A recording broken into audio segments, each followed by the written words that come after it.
अस्सलाम वालेकुम।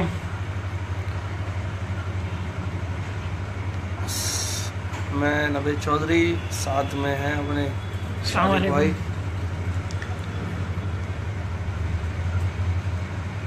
हम लोग रोज़े से पहले ही आए हैं मस्जिद जो पिछले दिनों शहीद कर दी गई थी। उस मस्जिद की पूरी तफ्तीश कर उस मस्जिद पर पूरा मालूमात, उसकी जानकारी लेकर हम लोग आए हैं। मेरे साथ शारिक भाई थे और एक फ़िरोज़ भाई थे हमारे, वो भी नहीं मौजूद। तो हम तीनों गए थे वहाँ पर, लोगों से मिला, बात की। तो थोड़ा सा हालात डरावने थे वहाँ के। नेताजी बताइए। देखिए, हालात जो हैं वो वहाँ के बहुत बेहतर नहीं हैं। एक डर का माहौल है, डराया जा रहा है वहाँ, क्योंकि मुसलमान जो हैं वो बहुत कम हैं वहाँ, कम तादाद में हैं, घर भी कम हैं वहाँ। और वहाँ अभी तक सबसे बड़ी बदनसीबी जो है वो ये है, वहाँ अभी तक कोई मुस्लिम नुमाइंदा पहुँचा नहीं है जो अपने आप को कौम परस्त कहते हैं। अभी तक उनमें से कोई नहीं पहुंचा। सरकार में आम आदमी पार्टी है, आम आदमी पार्टी के नुमाइंदों को पहुंचना चाहिए था वहाँ, जो कि नहीं पहुंचे। 4 मुस्लिम एमएलए हैं, चारों में से एक भी नहीं पहुंचना चाहिए था। तो ये तो सबसे बड़ी बदनसीबी हमारे लिए।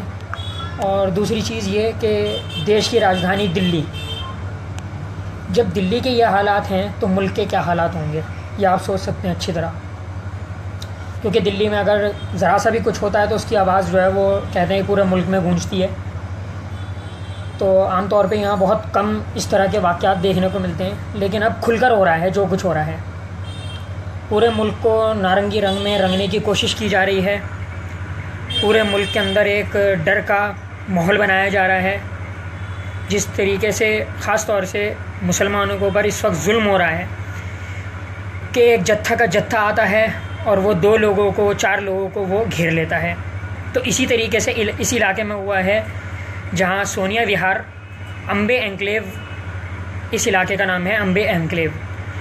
यहाँ इस मस्जिद की तामीरात का काम चल रहा था और यहाँ लगभग लोगों ने जिस तरीके से भी जुगाड़बाजी करके, मैं यही कहूँगा जुगाड़बाजी करके, अभी उसको हाल फ़िलहाल जो है परमिशन ले रखी थी नमाज की, तरावियों की, क्योंकि मस्जिद पूरी तरीके से तामीर नहीं हो पाई थी। तो तरावियाँ उसके अंदर 10 दिन की तरावियाँ जो है वो मुकम्मल हो चुकी थी, नमाज उसके अंदर चल रही थी। अब परसों अचानक से 500 लोग, 500 भगवाधारी वहाँ आते हैं और जय श्री राम के नारे लगाते हैं, जो वहाँ के लोगों का बताना है। और कोई वीडियो आई है, वीडियो भी हमने देखी है, वो वीडियो हमने डाली भी है सोशल मीडिया पे। उस वीडियो के अंदर भी आवाज़ें आ रही हैं किस तरीके से मस्जिद की दीवारों को जो है उन्होंने ढहाया है, और जो ऊपर टीन शेड वगैरह डले हुए थे वो भी गिरा चुके थे वो लोग। तो बहुत इस वक्त वहाँ डर का माहौल है और आप लोगों से गुजारिश है कि वहाँ जाकर आप लोग मदद करें, जितना भी हो सकता है, जैसा भी हो सकता है, जिस लायक भी हो सकता है। बाकी सबसे बड़ी बदनसीबी जो है वो आज मुझे जो वहाँ देखने के लिए मिली, पुलिस का रवैया जो था वो बहुत बहुत ख़तरनाक था। वहाँ हम लोगों से जिस तरीके से पुलिस ने बात करी है, मुझे आज बहुत अफसोस, बहुत तकलीफ़ हो रही थी कि एक पुलिस जो दिल्ली पुलिस या पूरे मुल्क की पुलिस कही जाती है कि वो हमारी सुरक्षा करने के लिए है, ख़ास तौर से दिल्ली पुलिस, सदैव आपके साथ कहने वाली दिल्ली पुलिस, हम लोगों से किस तरीके से उन्होंने वहाँ अपना रवैया अपनाया है, किस तरीके से उन लोगों ने बदतमीज़ी करी है। तो आज देखकर यही चीज़ समझ में आई है कि हम लोगों को जो है इस वक्त मुत्तहिद होकर एक साथ काम करने की ज़रूरत है। और जितनी बारीकियाँ हैं, जिस तरीके से भाईचारे को ख़त्म किया जा रहा है, तो हमें भाईचारे को बनाए रखना है, हमें नहीं बिगाड़ना माहौल को। ठीक है, वक्त है, सब कुछ इनका है, पुलिस इनकी है, सरकारें इनकी हैं, लेकिन हमारी समझदारी भी इसमें है कि हम समझदारी से काम लें, हम काम करें। हमें कोई भी ऐसा जज्बात में आके हमें कोई भी ऐसा कदम नहीं उठाना जिससे हम लोगों को नुकसान हो। हमें ज़रूरत है काम करने की, हमें ज़रूरत है मुल्क को बचाए रखने की, क्योंकि मुल्क भी हमारा है। हम यहाँ से जाने वाले तो हैं नहीं, इस मुल्क को सोने की चिड़िया इसलिए कहा गया है क्योंकि हमेशा से हमने इस मुल्क की सुरक्षा करी है, हमने इस मुल्क का भाईचारे को बनाए रखना है। बाकी अभी बात नवेद भाई करेंगे, उसके बाद मैं बात करूँगा। माहौल थोड़ा सा डरावना था वहाँ का। हम लोग गए, देखा कि करीबन 15-20 पुलिस वाले बैठे हुए हैं कुर्सियों पर। तो हम लोग पहले मुस्लिम आबादी में गए जहाँ पर मुस्लिम लोग थे। वहाँ पर हमने बातचीत की तो वहाँ पर एक छोटा सा करीबन 25 या 20 गज का एक है ना, 20 गज का हुआ, 30 गज का समझ लो मदरसा है। 30 गज का एक मदरसा है, जिसकी मस्जिद है। हाँ, 30 गज का एक मदरसा बना रखा है। अंदर 5-6 घरों का मिलाकर एक मौली साहब हैं, उनकी ज़मीन थी, उन्होंने वहाँ पर मदरसा बनाया था। ये चादर डाल रखी है टीन की उसके ऊपर, तो वहाँ पर कुरान पाक पढ़ाया जाता है। तो थोड़ी नमाज की प्रॉब्लम होती थी तो वहाँ पर मस्जिद की तामीर के लिए बात की गई। तो एक अकबर अली थे, उन्होंने मस्जिद को वक्फ क्या ज़मीन दे दी 90 गज का एक प्लॉट के, यार तुम करते रहो, जैसे जैसे पैसा आता रहेगा आप मुझे देते रहना। तो नमाज के लिए परमिशन मांगी गई, परमिशन SHO द्वारा दे दी गई। नमाज हो रही थी, 9-10 तरावियाँ हो चुकी थी। न जाने क्या प्लानिंग हुई। पहले तो सबसे पहले प्लानिंग ये हुई कि जब लोगों को पता चला वहाँ का कि इस तरह से कुछ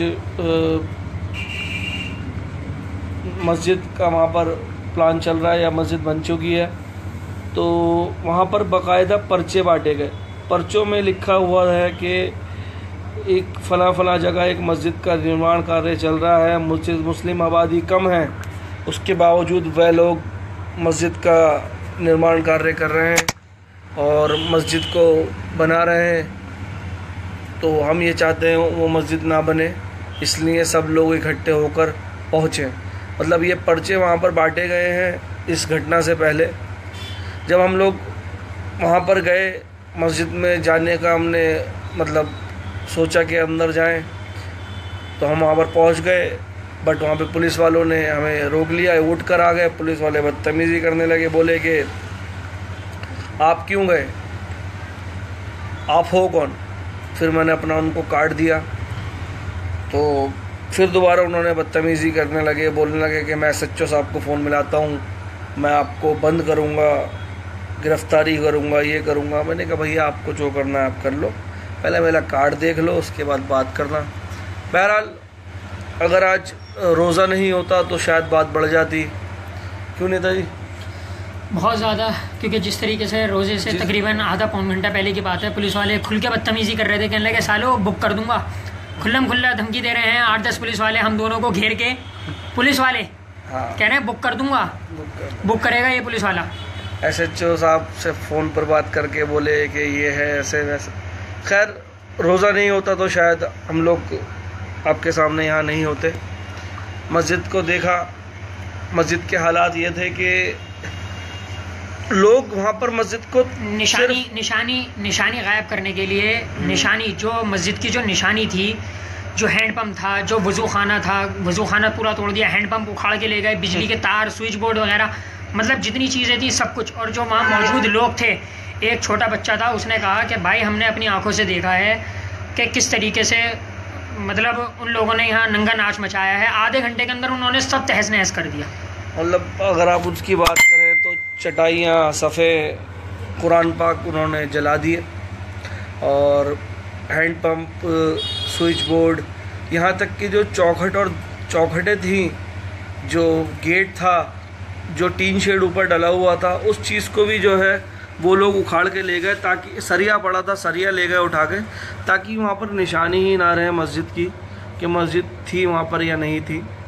जब हमने वहाँ पर पूछा कि ये मस्जिद है, तो वो बोलते हैं कि मस्जिद नहीं है, ये डिस्प्यूटेड लैंड है। तो हमने बोला कि यार डिस्प्यूटेड लैंड क्या होता है? डिस्प्यूटेड लैंड तो तब होता है तब जब दो दावेदार हों। एक किसी ज़मीन के दो दावेदार जब होते हैं तो उसको डिस्प्यूटेड लैंड बोला जाता है।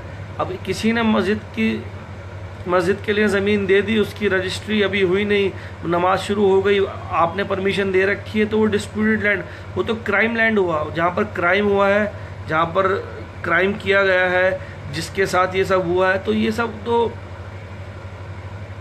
तब मतलब ये तो एक क्राइम स्पेस या क्राइम जगह एक हो गई जहाँ पर क्राइम हुआ है, तो उसको आप डिस्प्यूटेड लैंड क्यों बोलते हैं?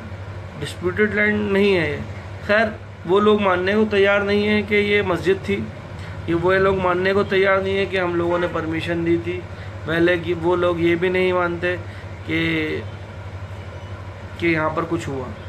दूसरी चीज़, जो आरोपी हैं जिनके ऊपर एफआईआर हुई है, सबसे बड़ी बात ये देखने वाली है कि एफआईआर जिनके खिलाफ़ हुई है, उन लोगों के ऊपर अभी तक कोई कार्रवाई नहीं हुई है। लोग खुलेआम वह घूम रहे हैं। अगर कोई आदमी किसी तरह के पर्चे बांटता है और वो पर्चे बांटकर कोई बवाल मचाता है, कोई चीज़ किसी भी एक प्रार्थना स्थल को, किसी मस्जिद, मंदिर, गुरुद्वारे को, गिरजाघर को क्षति पहुंचाता है, तो उसके खिलाफ बाकायदा एफआईआर होनी चाहिए थी। एफआईआर के साथ साथ गिरफ्तारी होनी चाहिए थी। अब तक बहुत कुछ हो जाता अगर पुलिस चाहती तो। लेकिन अफसोस यह है कि अभी तक कोई कार्रवाई नहीं हुई है। लोग खुलेआम वो घूम रहे हैं। जो 12 लोग नामजद हैं जिनके खिलाफ एफआईआर हुई है, वो लोग खुलेआम घूम रहे हैं। अभी तक उनके ऊपर कोई कार्रवाई नहीं की गई है। ये एक ढीलापन है सरकार का भी और पुलिस प्रशासन का भी, जिसके ऊपर अभी तक कोई कार्रवाई नहीं हो रही है। अब उस मदरसे में जो गली थी, जिस गली में ये सब हुआ, उसकी पीछे वाली गली में एक मदरसा बना हुआ था। प्लानिंग तो ये भी है कि बता रहे हैं वहाँ के लोग कि इस मदरसे को भी ये लोग जो है तोड़ना चाहते हैं, इस मदरसे को भी जो है नुकसान पहुँचाना चाहते हैं। अगर यहाँ पर पुलिस ना बैठी हो तो कुछ भी हो सकता है। दहशत का माहौल है। लोगों ने अपनी बहन बेटियों को भेजना शुरू कर दिया। लोग पलायन कर रहे हैं वहाँ से, लोग जाने पर मजबूर हैं वहाँ से। लेकिन कोई भी मतलब अगर बात करें कि ऊपर नीचे सब जगह वही लोग बैठे हुए हैं, तो आप क्या कर सकते हैं ऐसे में? आप लोग सिर्फ ये है कि जो समय है उसको गुजार सकते हैं। जैसे हालात हैं उनको आप झेलना पड़ेगा, क्योंकि आप किससे उम्मीद करेंगे? आप सिस्टम से उम्मीद करेंगे, सिस्टम आपका साथ नहीं दे रहा। आप पुलिस से उम्मीद करेंगे, पुलिस आपका साथ नहीं दे रही। आप किसी नेता से बात करेंगे, नेता आपका साथ नहीं देगा।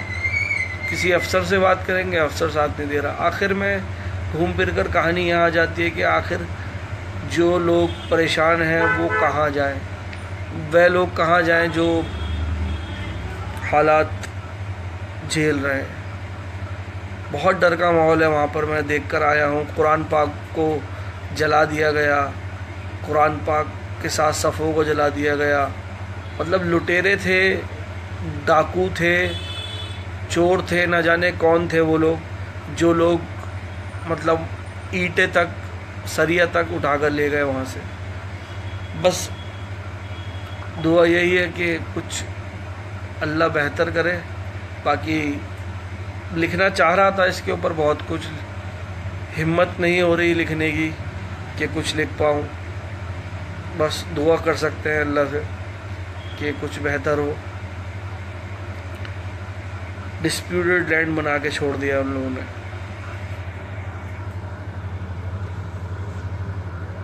क्या करें, अफसोस, आज तो कुछ ज़्यादा ही अफसोस है, क्योंकि सब कुछ अपनी आंखों से देखा। तो बस कहने के लिए अब कुछ नहीं है। बदनसीबी कह लीजिए, बदनसीबी है हमारी कि जिस मुल्क को हमेशा बचाए रखा, जिस मुल्क को आज एक ताकतवर मुल्क बनाया हम लोगों ने, आज वहीं जीना, सांस लेना बहुत मुश्किल हो रहा है। यह बात अच्छी तो नहीं लग रही कहते हुए, लेकिन बहुत अफसोस है आज, क्योंकि देश की राजधानी दिल्ली में ऐसा अगर हो सकता है तो आप अंदाज़ा लगा लीजिए कि कहाँ पर कुछ भी हो सकता है। पूरा एक प्लानिंग करके इन लोगों ने करा है कि 11 साढ़े 11 बजे का टाइम क्योंकि जो वहाँ का लोग हैं, जो मतलब 25-30 घर हैं, वो सभी लोग मज़दूरी करने वाले लोग हैं, वो सभी लोग जो हैं रोज़ कुआं खोद के पानी निकालने वाले लोग हैं। उनको पता था कि 11 साढ़े 11 बजे तक कोई नहीं होगा, उस वक्त हम लोग जाएं और अटैक करें तो कुछ भी नहीं हाथ लाएगा, क्योंकि सभी मर्द तो बाहर ही थे, सभी मर्द जो थे काम पर थे। आज 4-5 दिन हो गए हैं जो रेडी लगाने वाले लोग हैं रेडी नहीं लगा रहे हैं। मतलब हालात ये है कि आपको हम क्या बताएं कि जो वहाँ के मुस्लिम दुकानदार हैं उनसे वो मकान मालिक दुकानें खाली करवा रहे हैं कि यहाँ से आपको जाना होगा। और तो और जो ये हफ्ते के हफ्ते बाज़ार लगता है, तो उस इलाके में एक बाज़ार लगता है शुक्र बाज़ार, यानी कि शुक्रवार का जो बाज़ार होता है उसे शुक्र बाज़ार बोला जाता है। तो हालत तो ये है कि जो मुस्लिम पठड़ी वाले लोग हैं उन लोगों को भी पठड़ी नहीं लगाने दी जा रही, उनको भी पैट नहीं लगाने दी जा रही वहाँ पर। तो थोड़ा सा डरावना माहौल है, न जाने क्या प्लानिंग है इन लोगों की, क्या ये सोचते हैं। लेटर आपको कमेंट बॉक्स में मैं दे दूँगा, जो लेटर उन लोगों ने भेजा है, जो लेटर बांटा गया है पूरे इलाके में, जो जगह जगह मतलब आबादी को इकट्ठा करने के लिए कोई एक पर्चा बनाकर बांटा है, मस्जिद तोड़ने के लिए वर्गलाया है लोगों को। तो बस थोड़े से सब कुछ ठीक ठाक था। भाई ये है कि बदमाशी ये है कि हम लोग बनने नहीं देंगे मस्जिद, हम क्यों बनने दें अपनी ज़मीन पर।